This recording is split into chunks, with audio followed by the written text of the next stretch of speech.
It's me again.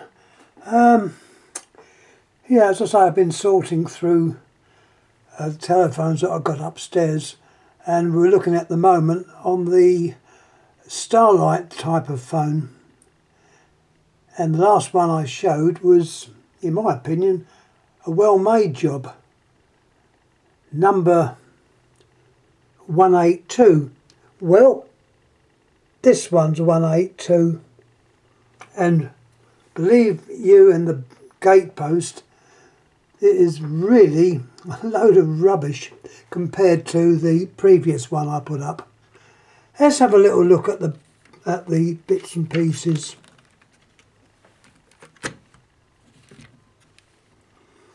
Once again, the dial has a light in it, which, like the other one, this one doesn't work. It's slightly different, well, I say different dial. It's slightly different, but it's based on the automatic dial, which obviously made these phones. You can see, what's that written in there? Yeah, it's well, I can't see an indication of the year of manufacture. It's quite a sturdy dial, and once again has that outer ring, which is the actual light, carried on those two cables, the little black ones. Now, having a look at the circuit board and all the other bits, not what I would call a tidy job. In fact, you've now done away with the two fixing screws, and it's just down to one, and it's a self-tapping screw, not even screwing into a brass way of holding the screw. It's just screwed into plastic. So once again, in my opinion, cheap and nasty. You've got a Stackpole type switch. I say Stackpole's the name I heard them call over here. The reason for this switch is to obviously increase and decrease the luminosity in the dial.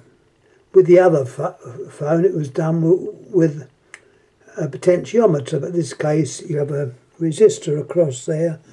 So imagine, yeah, it seems to have, there's three positions. Yeah. It's in three positions. So it's probably on, low and off. And the wires go out on this cable there. Now the other end of the cable, it's absolutely ghastly. That's the little plug you've got. Now this plug is in fact a resistive plug. It's very poorly made. There's what's on it. Automatic Electric Company. Input 105, 125.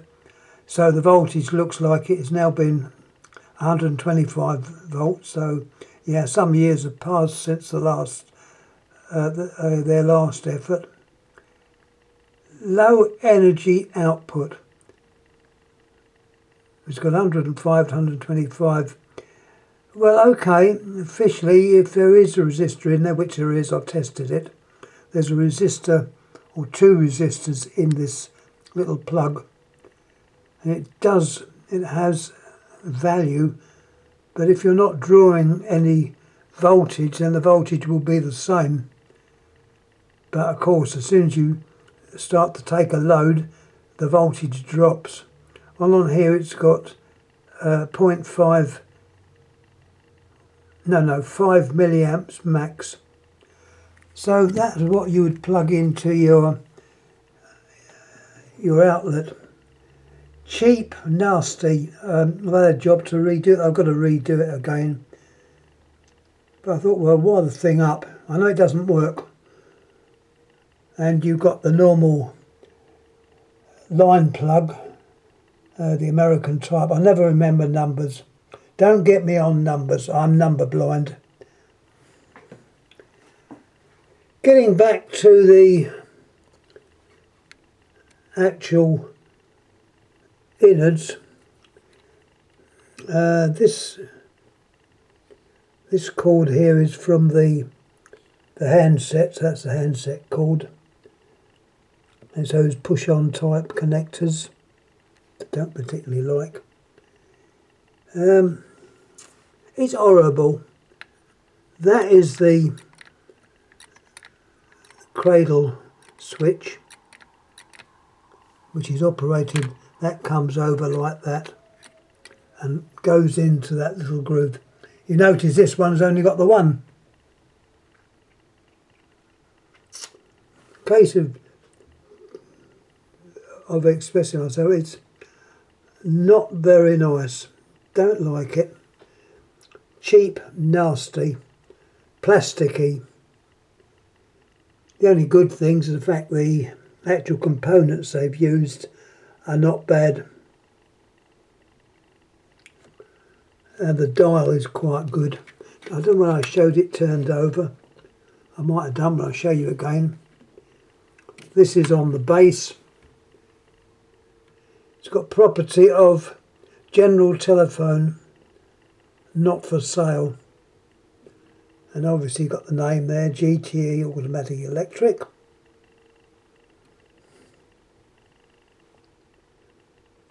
Another number there. How did I say? Not very impressed. I did say the last one I put up, the other one, which is quite a good one, I found the little base for it. It's obviously in the past it had come off, so I've glued that back on. I found it. I'm glad I did find it actually. So I've glued that back on. I understand that phone is quite rare now. So, you know, so I did get these a long time ago. So okay, things have happened. Things have gone quick. And oh, this is what I've got now. I've got a couple more upstairs, which I'll probably, as I'm sort of doing a series of these, it might pay to put the other ones up. Well, anyhow, that, as I say, is about more or less all I can say about this. As you can probably tell, I'm not particularly impressed. The case is quite good. There's no problem with the case. The handset's good. It's just the construction, and the construction of that plug, which is awful. In fact, how it passed the electrical standards, I don't know. It would certainly have not passed over here. But there we are. That's the phone. The dial, I can show you it's upside down again, don't worry. Stand on your head.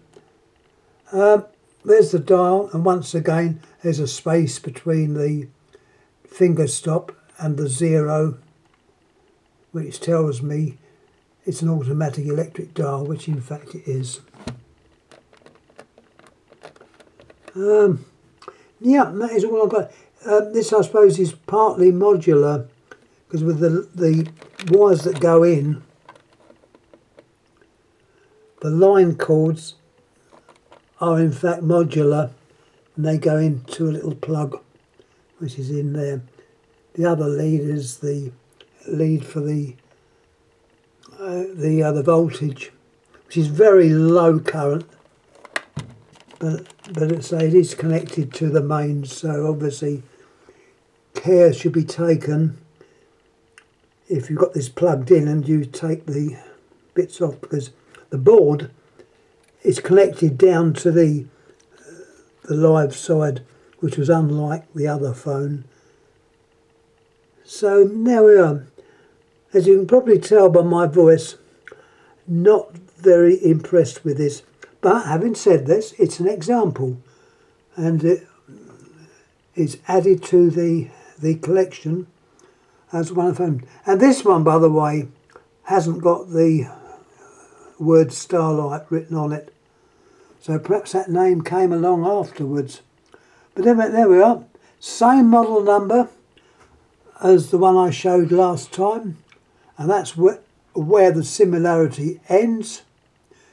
This one is really a cheapened version.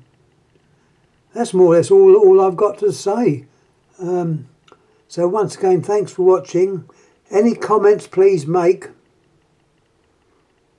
Comments can be rude if you like. As I say, I've been probably rude about this phone. It also looks like I've had one of those other phones before. I can't remember, but I know I put a little article up on the Rotary Phones forum some years ago. And I was just looking through, I thought, oh, I didn't even remember doing it. So it shows you time is, you've got to have a good memory. Anyhow, before I start rambling away and you all start to get tired, I will clear down and say thanks for watching. Thank you.